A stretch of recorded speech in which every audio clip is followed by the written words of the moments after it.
Welcome to The Creative Push, an intimate and diverse podcast for creators.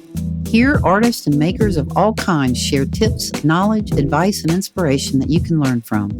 I'm your host, Sherry O'Neill, a photographer, artist, and educator. This podcast is part of my Learn and Create platform, helping artists further their education through creativity, art, and business. Hi, everyone. Welcome to The Creative Push. When I was in 4th or 5th grade, I was in an advanced reader class that allowed me to read books on a higher educational level. I loved that I could choose whatever I wanted to read. It made me feel empowered. As a kid with a speech impediment, I struggled with feeling good about myself. I was picked on a lot, so reading and writing became my solace.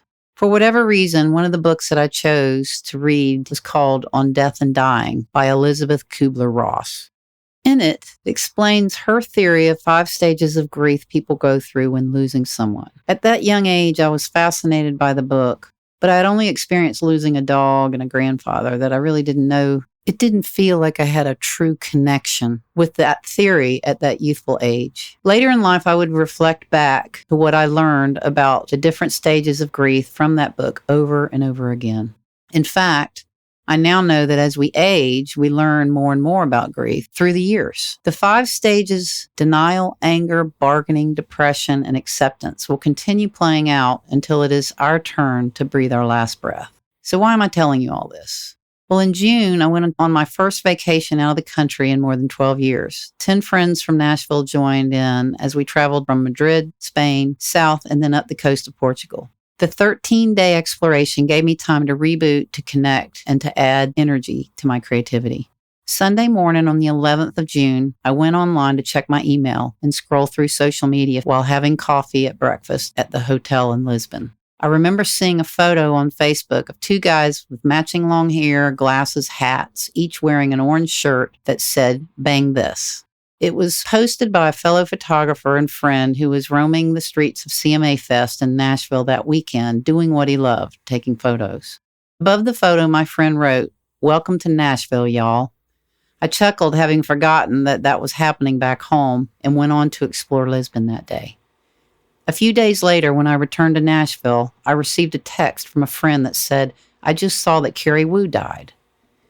My immediate thought was, there was no way that can be true. I just saw one of his goofy posts on Facebook. I went to his Facebook page, and there it was. With a heavy heart, we shared the news of Kerry Woo's passing. He suffered a heart attack this past Sunday on the 11th. In that moment, my heart sank. I was devastated. I was in complete shock. I was in complete denial. Death is so strange. It's something I know exists, that I've experienced over and over, yet I don't connect to it being my reality until it hits me in a personal way. It's then that I'm reminded how real it is and how much it hurts. Kerry was a good friend, a bit older than I, but he always had the ability to lift me up when I was struggling with my worth as a creative. I always felt inspired after spending time talking with him on the phone or meeting for lunch, something we had been doing more of since COVID. Kerry was my last video interview in May on the Creative Push vlog and podcast. I had gone to his new home where he had built a room solely for his new love as a Lego master. In the interview, we sat among his Lego creations as he shared his path from music lover to music industry marketer to technology entrepreneur to photography to Lego master. Right before I left on vacation, I reached out to him to see if we could get together and chat about AI technology when I got back from my travels. He was great at technology, and I knew he could help me kind of get over the hump in my learning curve. The news of Kerry's passing made all of my excitement for my vacation melt away. The first week, I was angry. I spent the entire week questioning, why him? Why not me? This is the bargaining chip of grief that I read about when I was young. I guess because I often feel that my not having kids or a partner would equal to less pain in others if I were to pass over losing someone else who wears so many more hats, such as Kerry. I guess it's a little silly, but I'm just being honest. I always ask, why not me? Kerry had been married for 44 years to his wife. They had a beautiful family with kids and grandkids, At 69, he had recently moved into his dream home, bought his dream car Tesla, landed a season on the TV show Lego Masters, and was inspiring people everywhere he went despite his being semi-retired. Kerry had the ability to make any dream he had into reality, and he wanted others to do the same. He loved making other people laugh, inspiring kids and helping others. His nickname, Wonder Dog, was very fitting to his personality in so many ways.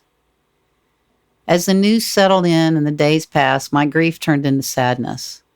I attended the funeral and have tried to get back into the excitement of creating art from the images I shot on my vacation. I've also tried to get back into the groove of podcasting and vlogging with the Creative Push. It's been hard. I've been depressed. I really miss Kerry. I miss his friendship. I miss his motivation. He was a big supporter of what I was doing. He would send pictures from his Tesla dashboard showcasing the podcast as he was listening while waiting at a charging station.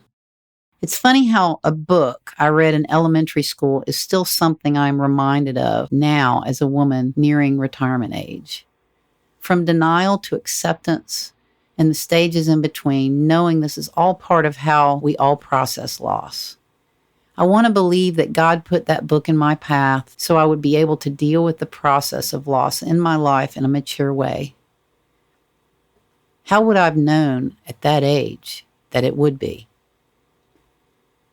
Feeling emotionally fragile at times of loss, yet knowing the stages of grief that lie ahead, continue to help me transcend into gratitude as I move forward.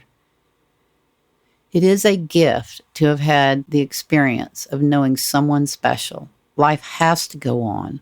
These feelings are all part of living, and all of us have to make the best of the time that we have despite the pain. The world lost a wonderful man in June. My heart hurts for his wife Becky, his kids, his grandkids, his family and friends. I will miss his texts and calls, our discussions on technology, and our lunches at the Elliston Soda Shop here in Nashville. I know it is time for me to get back into my creative groove and keep moving forward. I know that's what he would have wanted from me. And I do feel he's looking down on all of us, smiling, because he's in a better place. I feel like he was taken way too early, but God has a better plan sometimes for some of us. I'm so grateful to have had the opportunity to have been able to call Kerry my friend. I'm not sure what's ahead for the Creative Push. I'm working on some new things. I'm definitely going to be sharing my travel vlog, and I'll probably be using that as a podcast here on the Creative Push. That'll be probably a 10-day series. If I could say one thing in closing, hug those you love most right now. Tell them you love them, because we aren't promised tomorrow. Until next time.